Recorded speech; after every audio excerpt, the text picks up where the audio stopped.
আজকে one two one মিটিংয়ের পরেই আজকে খুব আরেকটা অভূতপূর্ব ঘটনা হয়েছে যে কিং চার্লস এবং তার কুইন ক্যামিলা তাদের স্বাক্ষরিত এবং তাদের ছবি সম্বলিত একটা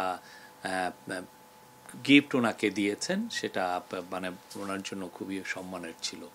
এটা সত্যিকার অর্থে যে তাদের মধ্যে যে যে সম্পর্ক, এই যে যে একটা পুরনো যে একটা সম্পর্ক, তারা দুজনকে যে চিনেন এবং দুজনের যে পারস্পরিক যে রেসপেক্টের যে জায়গা, সেই জায়গার থেকে এটা একটা খুবই আমরা বলবো যে ওনার প্রতি একটা ওনার একটা অনার দেখিয়েছেন।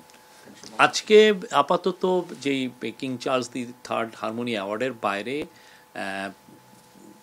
ব্রিটিশ পার্লামেন্টের যে স্পিকার, কমন্স সভার যে স্পিকার, তার সাথে একটা মিটিং আছে, সেটা ওয়েস্টমিনিস্টার মানে যেখানে ব্রিটিশ পার্লামেন্ট, সেখানে এটা মিটিংটা হবে।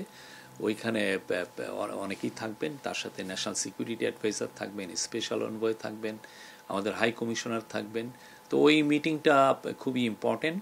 ওইখানে মানে জাস্ট আমরা যে রিফর্মগুলো করছি, অনেকগুলোই তো আমরা পার্লামেন্টারি রিফর্মেই থাকছি, তা পার্লামেন্টারি রিফর্মে যে রিফর্মগুলো নিয়ে এগুলো নিয়ে আলাপ হবে।